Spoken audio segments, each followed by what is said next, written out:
I found that nothing in life is worthwhile unless you take risks. Nothing. Nelson Mandela said, "There is no passion to be found playing small and settling for a life that's less than the one you're capable of living." Now, I'm sure in your experiences in school and applying to college and picking your major and deciding what you want to do with life, I'm sure people have told you to make sure you have something to fall back on. Make sure you got something to fall back on, honey. But I never understood that concept, having something to fall back on. If I'm going to fall, I don't want to fall back on anything. I want to fall forward. I figure at least this way I'll see what I'm going to hit. Without consistency, you'll never finish. So do what you feel passionate about. Take chances. Don't be afraid to fail. There's an old IQ test, was 9 dots, and you had to draw 5 lines with a pencil within these 9 dots without lifting the pencil. The only way to do it was to go outside the box. Don't be afraid to think outside the box. Don't be afraid to fail big, to dream big. But remember, dreams without goals are just dreams. Reggie Jackson struck out 2,600 times in his career, the most in the history of baseball. But you don't hear about the strikeouts. People remember the home runs. Fall forward. Thomas Edison conducted 1,000 failed experiments. Did you know that? I didn't know that. Because the 1,001st was the light bulb. Fall forward. Every failed experiment is one step closer to success. You've got to take risks, and I'm sure you've probably heard that before, but I want to talk to you about why that's so important. You will fail at some point in your life. Accept it. You will lose. You will embarrass yourself. You will suck at something. There's no doubt about it. And I know that's probably not a traditional message for a graduation ceremony, but hey, I'm telling you, embrace it, because it's inevitable.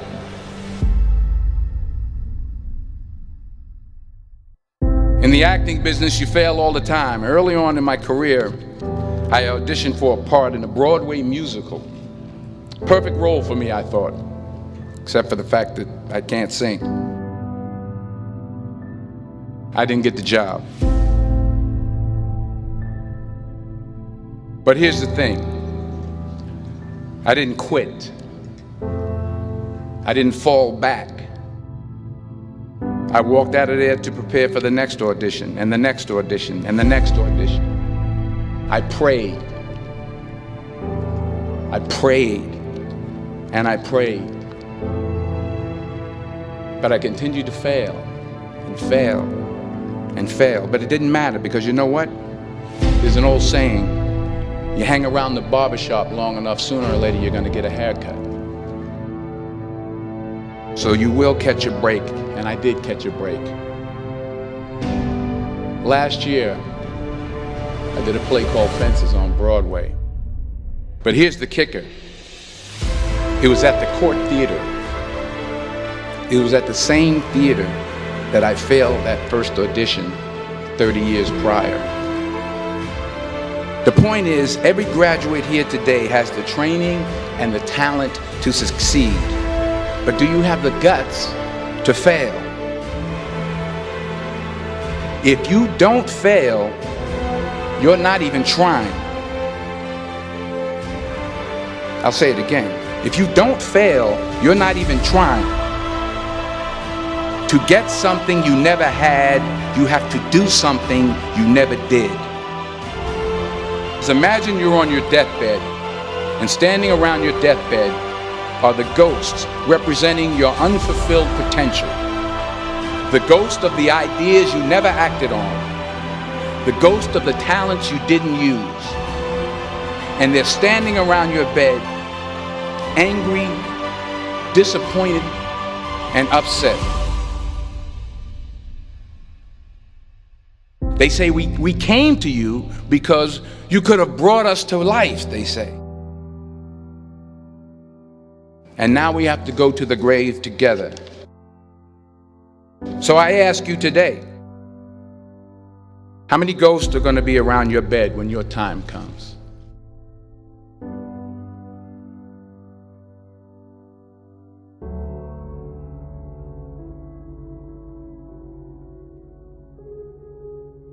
I just got back from South Africa. It's a beautiful country, but there are places there with terrible poverty that need help. And Africa is just the tip of the iceberg. The Middle East needs your help. Japan needs your help. Alabama needs your help. Tennessee needs your help. Louisiana needs your help. Philadelphia needs your help. The world needs a lot, and we need it from you. We really do. We need it from you young people. I mean, I'm not speaking for the rest of us up here, but I know I'm getting a little grayer. We need it from you, the young people, because remember this. You got to get out there. You got to give it everything you got, whether it's your time, your talent, your prayers, or your treasures. What are you going to do with what you have? I'm not talking about how much you have. Some of you are business majors, some of you are theologians, nurses, sociologists. Some of you have money, some of you have patience, some of you have kindness, some of you have love, some of you have the gift of long suffering. Whatever it is, whatever your gift is, what are you going to do with what you have? All right, now here's my last point about failure. Sometimes it's the best way to figure out where you're going. Your life will never be a straight path. I began at Fordham University as a pre-med student. I took a course called cardiac morphogenesis. I couldn't read it, I couldn't say it, I sure couldn't pass it. So then I decided to go into pre-law, then journalism. And with no academic focus, my grades took off in their own direction. I was a 1.8 GPA. And the university very politely suggested that it might be better to take some time off. I was 20 years old. I was at my lowest point. And then one day, and I remember the exact day, March 27th, 1975, I was helping my mother in her beauty shop. My mother owned a beauty shop up in Mount Vernon. And there was this older woman who was considered one of the elders in the town. And I didn't know her personally, but I was looking in the mirror, and every time I looked at the mirror, I could see her behind me, and she was staring at me. She just kept looking at me. Every time I looked at her, she kept giving me these strange looks. So she finally took the dryer off her head and she said something I'll never forget. She said, "Young boy, I have a prophecy, a spiritual prophecy." She said, "You are going to travel the world and speak to millions of people." And in the years that followed, just as that woman prophesied, I have traveled the world and I have spoken to millions of people through my movies. Millions who up till this day couldn't see me, who up till this day I couldn't see while I was talking to them, and they couldn't see me, they could only see the movie. They couldn't see the real me. But I see you today, and I'm encouraged by what I see. And I'm strengthened by what I see. Because taking risk is not just about going for a job. It's also about knowing what you know and what you don't know. It's about being open to people and to ideas. The chances you take, the people you meet, the people you love, the faith that you have, that's what's going to define you. Never be discouraged. Never hold back. Give everything you got. And when you fall throughout life, remember this: fall forward.